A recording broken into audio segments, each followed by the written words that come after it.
Welcome to Pondering Play and Therapy, where we set out to explore the importance of play in our everyday lives and how this can also be therapeutic. We'll be discussing our own experiences in the hope that others may ponder play in their own lives too. Welcome to this episode with me, Philippa. And me, Julie. This time we're going to be thinking about how play fits into the concept of rupture and repair within a relationship. And we'll particularly be thinking today about repair within relationship between an adult and a child. And Philippa, I wanted to start off by asking you, can you tell us what you think of when we say the word rupture? You're imagining a parent and a child. Just give us a couple of examples of what you mean by rupture. So I think it's where there's a little bit of a disconnection in the relationship. And I think that looks different depending on the age of a child or a baby or a toddler. So it might be for a baby, they are hungry and they cry for a bottle or whatever it is, and the parent doesn't respond immediately because maybe they have to go and warm the milk or put down what they're doing to be able to pick them up to breastfeed. And there's a moment where the baby's needs not being met and it's quite stressful for them. Then the adult picks them up and they get what they need. For a toddler or a young child, it might be that they're sitting in a high chair and they're waiting for dinner and they're dropping their toys over the side of the high chair, and you pick them up a few times and then you think, actually, I'm not playing this game anymore, mate. And you take the toys away and then they get upset. And you then might feed them or you might sit in the lounge with them and play with them. For a toddler-ish, 4, 5, 6, it might be that you said, don't go down the bottom of the garden or don't jump in those puddles. And actually, those puddles are way too exciting not to jump in. And the first thing we do when you've said don't do it is actually do it. And then you tell them off and you say, I said don't jump in that puddle, so you're now going to have to hold my hand. And so those kind of things. As you get into the teenagers, it might be that they shout at you or they are demanding things or they are staying up late. And there's a moment where there's a disconnection between your relationship and theirs. And what I think is that happens with all relationships quite often throughout a day. Sometimes they're big ones where you're telling them off for jumping in puddles or nagging them to do their homework and they don't want to, and you're getting into that battle.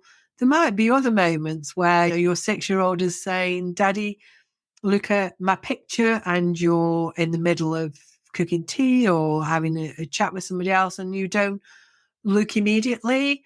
For that child, there's a moment of, oh, my daddy's not interested in me.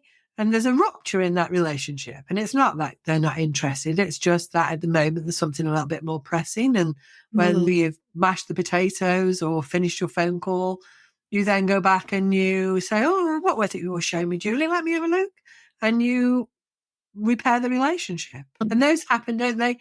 All the time throughout our lives and are really important as long as there's a repair to the relationship. And what we want to talk about is that concept of these ruptures and repairs.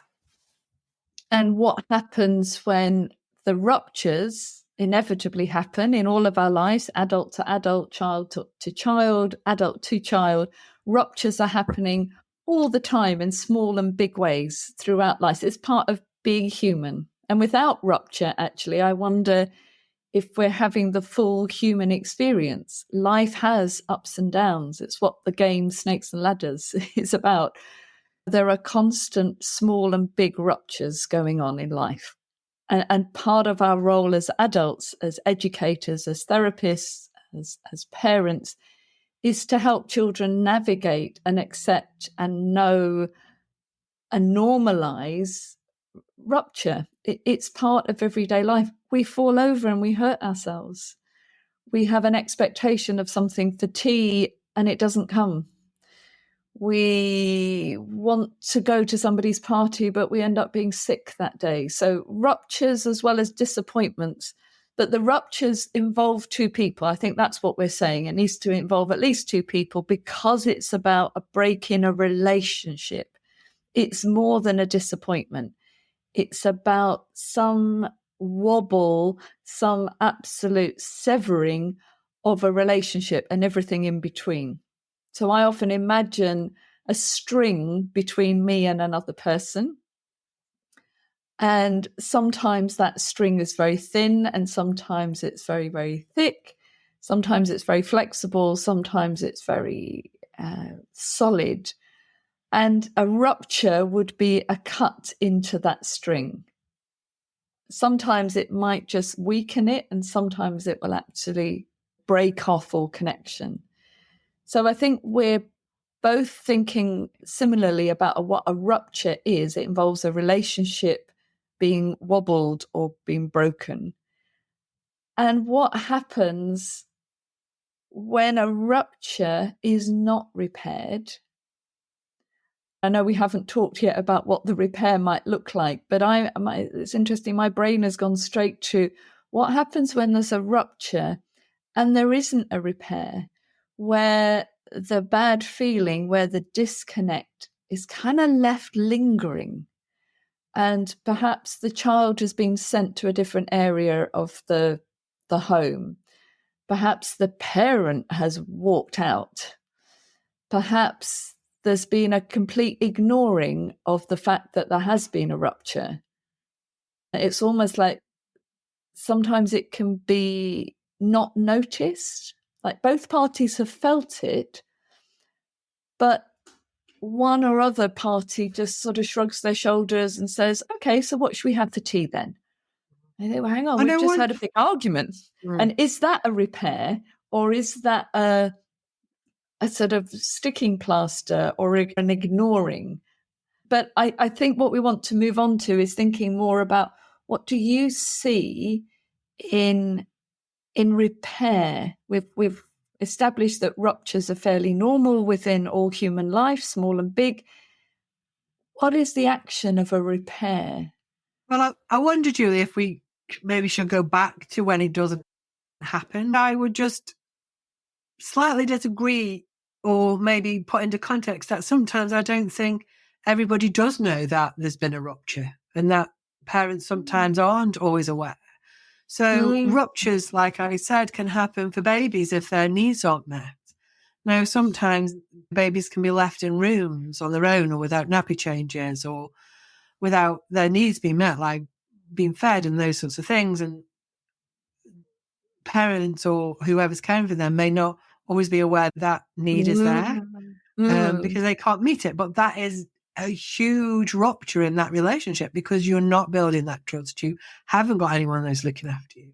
And then it can carry on. Sometimes children may have had their early life, maybe as a baby, all their needs were met, but then maybe something happened in the family and they aren't having their needs met in those ways, both relationally and on that very basic level. Maybe parents have become ill in some ways, or maybe a parent's left the house, or there's drug use or alcohol use, which means that there's big, heavy ruptures in those relationships that are happening consistently. And what I'm going to go on to say is this isn't about just once a day that you let your kid cry for a few minutes longer than maybe you'd want to because you're a bit stressed or dinner's on or somebody else is got the need. This is about consistent ruptures that are not repaired, where the children's needs aren't being met and that there's no adult helping the child, the baby, the toddler, to make sense of what they're experiencing. And I think that that's what a repair does. And we'll come on to how we do that. It helps the child make sense in their body about what is happening. And if you can't make sense of it, the only thing that you can think is it's because there's something wrong with me. I am bad. I am unlovable. I am awful. And this is then held, and we then internalize this shame, really. And the rupture and repair should and does help to move us on to guilt. If we don't get those rupture and repairs along with everything else and making sense of what's going on, we end up sitting with shame. And then a guy named, I think we've talked about before, Dan Hughes, talks about this shield of shame. And often, I'm sure you do, Julie, and I do, see children, young people, teenagers who are just stuck with shame because they haven't had parental scaffolding to manage these big feelings that can come once you start to develop shame. And it ends up, he talks about the shield of shame, which is deny, minimize, blame, and then rage. So I will put a link to this in the description of the podcast.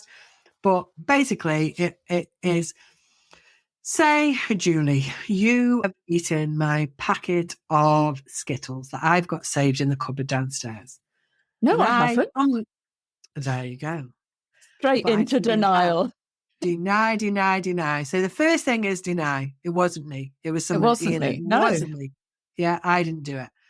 But Julie, I can see all the colours of the Skittles on your fingers and around your mouth. Yeah, but I only had the orange ones because you don't like the orange ones. So is that minimizing? You're minimizing now what we're doing. Okay. But Julie, I think you've got some green there, and actually the packet's empty and it was full. Yeah, but you didn't give me enough. You never give me Skittles, and you've been promising me Skittles all the time. Is that the next stage? So that's blame. So I'm now putting it on you. Well, you left them there for me. You should have hidden them. You were tempting me. It's your fault. So that would be the blame. Okay, yeah. I get it. So that is it. So deny, it wasn't me. Minimize, there was only the orange ones. Blame, it's all your fault because you said you were going to give them to me.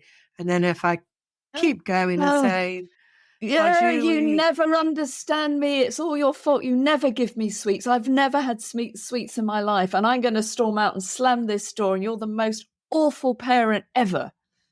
Would that be the rage? That's the rage. Okay. Yeah. Okay. So that is because the feeling of shame is so bad. It's so horrendous. We just never want a child to feel shame. Really, we don't want people to feel shame, but definitely not a child. Because it's all about, I am unlovable, I am unworthy, I am horrendous. And if Philippa knows that I have taken these Skittles, she's not going to meet my needs anymore. She's not going to want to be around me. She'll see all this blackness inside me.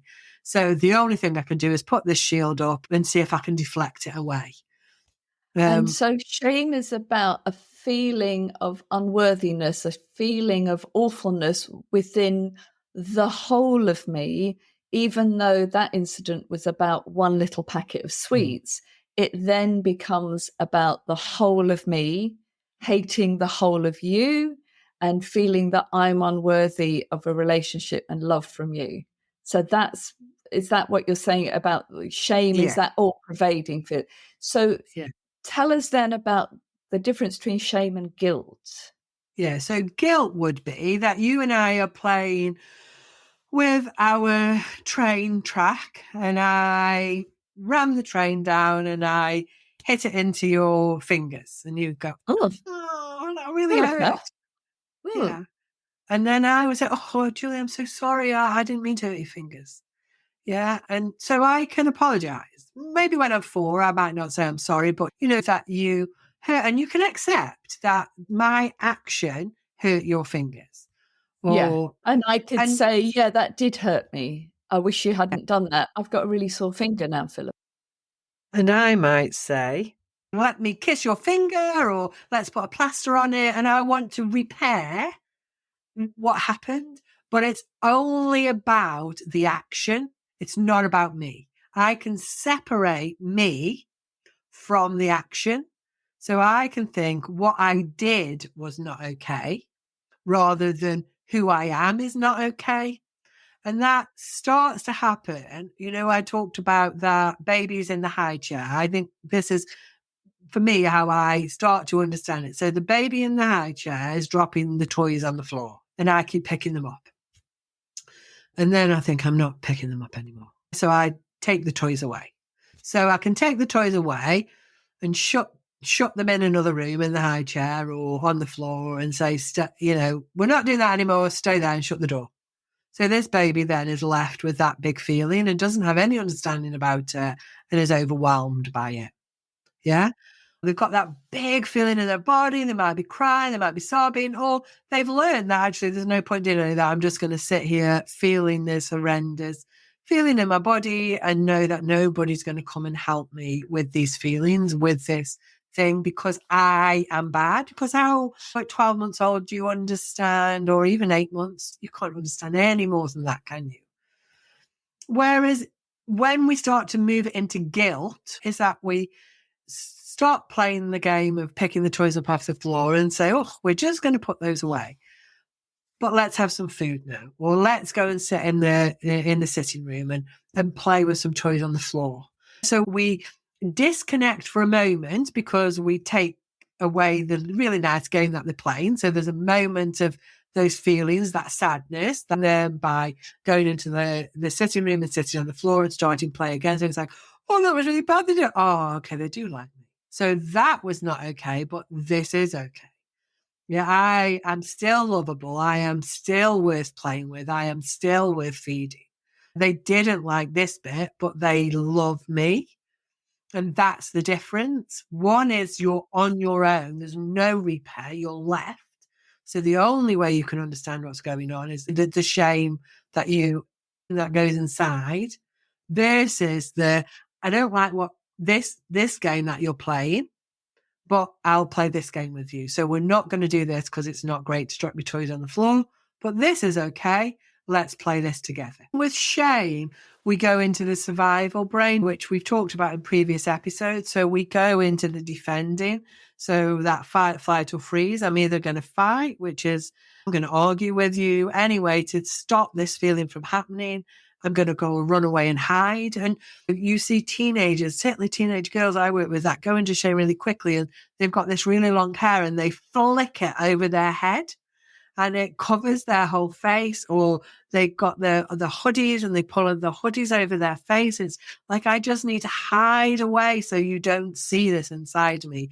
Or the freeze of, I don't know what to say right now. And parents all say, he just stands there and looks at me. He doesn't say a word, just stands there looking at me. And it can be misinterpreted and they knew they'd done something wrong. That's why they didn't have anything to say, because they know they'd done it wrong. And it's way more than that shame. It's, I am going to die now because these people aren't going to meet my needs anymore. They're not going to love me. And whereas guilt, I think you can find a way back from. It might be a bit harsh for a moment, and there might be a bit of a moment of, oh, how are they going to react? But once they see that you are like, yeah, it hurts, but don't worry about it, they can move into the action, the word, that it's about this one tiny bit. That wasn't okay, and I need to make a repair, but I am still okay. I am still safe in ship. I am still going to be played with. I'm going to have my needs met. Whereas shame is, they're just going to disconnect and not give me anything again. And I think when you're playing with children who experience shame because they haven't had those repairs often enough, play can feel more tentative or more controlling because they need to control everything, not to feel the shame, to make sure that everything goes right. Because if they do something wrong in the play, then they may feel the shame that comes up with it. I think shame doesn't feel as free in the moment of play as maybe children that don't experience it so pervasively. Sometimes the rupture is used as a punishment. You did this, so go away. I'm not going to speak to you. I'm not, the rupture is used as the consequence for the action rather than we just need a break for a moment. And I think it's about how you frame that, isn't it? And about that, this is a feeling that you've both got. Oh my goodness. We have got so many big emotions. I remember once my son Drew all upstairs with his friend. It was my fault. I had left him and his friend. He was only little. It was about, I say little, about 6, playing upstairs without checking them because my son's friend's parent is also my friend. So we were sitting downstairs chatting. They were upstairs and we'd newly painted upstairs and he'd drawn all upstairs, making it into a pirate ship. And on the wall in the bath with permanent marker, he'd drawn pirates and buttons to press. I mean, literally all over the house, on wardrobes, on rocking chairs. Honestly, I was speechless. I was speechless when I saw it. I was so mad. Honestly, I was so mad. And he clearly could see how mad I was and then was really upset. But I couldn't comfort him. I couldn't do anything in that moment because I was furious. And if I'd said anything, what I'd said would not have been appropriate for the age of the child it was. Or really, that actually was my fault. I had left them for like ages and a good hour or so upstairs and they'd had the best time in the world, but drew with this permanent marker everywhere. So I had to say to him, darling, right now, I am so mad. And I'm really sorry that I'm so mad, but I am really mad that I can't talk about this. So I just need you to play with something, to do something that's okay for you. And I am just going to have to go downstairs till I'm not so mad. And I had to have that separation because honestly, Julie, I would have killed him if I'd said anything or started down the route, and it wouldn't have been helpful for any of us. So definitely we needed that space, but it was done in that I was owning my things. He was upset. So I did give him a snack. I let him play on his PlayStation. And I guess some people could see that I was rewarding that. It wasn't about rewarding it. I needed him to be okay because he was my son and I love him and I didn't want him to be distressed. And I know that I needed to deal with the behavior, but it wasn't that time to deal with that behavior in that moment. And I didn't want him to feel shame. So feeding him, so I did feed him. I didn't say very much to him, but I gave him some snacks. I let him play with the PlayStation. And then I went downstairs and phoned a few of my friends and vented all the things that I wanted to say before I went back and dealt with it. But yeah, I can still remember the feeling of wanting to kill him. Well, he knew that he shouldn't draw with permanent marker on the bottom of the bath. And draw on the wardrobes or my nana's rocking chair. Oh, Julie. He was, he was like 6. I'm sure he didn't. I suppose that this is about cognition. I'm sure he wasn't thinking, my mum won't like this. I can't do it. But he knew that drawing in the bottom of the bath with permanent marker, and that stayed there for years with the permanent marker, slowly faded over time. Do you know what I mean? But he knew if he thought about it. But not that cognitive, I think what you talked about, that linking them up. If I do this, this is going to happen. I'm sure he didn't think that. I'd never happened before, and it wasn't an everyday thing. Some things can be everyday, so especially if you've got children in shame and they're responding like that every day, and it can wear you down, can't it? Your emotional resilience becomes less and less and less, and it becomes threatening and hard.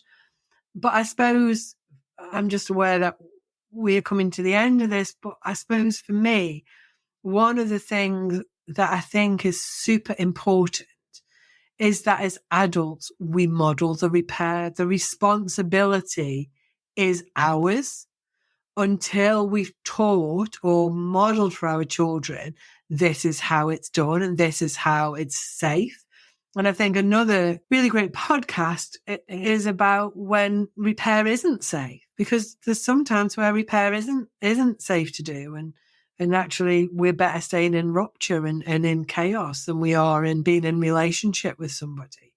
But I suppose generally, I would say the responsibility for repair, even when we've got teenagers, because the whole thing about the teenage brain resetting and being very emotional is ours as adults. And eventually, slowly, if we model that for our children, they start to be able, as long as they've got guilt and not this shame, they start to then slowly be able to do the repair for themselves until they become adults and hopefully can do the repair more than they don't. But for me, it's our responsibility, and it might never involve words, never involve revisiting what happened, because the rupture was minor and it just moves on and your relationships just carried on. It might be that actually it was too big and you can't or don't want to at that moment have a conversation about it, but you repair the relationship by cooking your child's tea or sitting and thinking, I can't talk to them right now.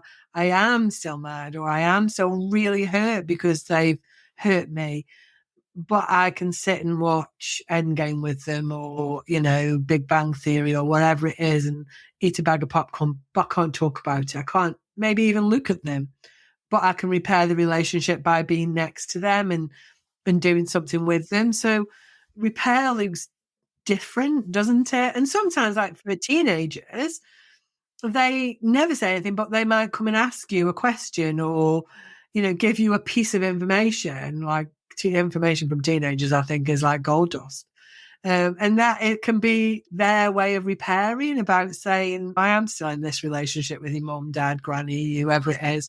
But I'm not going to talk about why I slammed the door or why I didn't do my homework or got a detention. But I'll tell you that I got a C in maths, and that's my repair. I'm not sure we talked just hugely about play in there, but I think rupture and repair in play happens all the time, doesn't it? And it's a good way of practicing it. The vet says sorry to the dog, or how the granny says sorry to the lollipop lady if you're playing out play and things like that. I'm sure that those happen through playful means as well.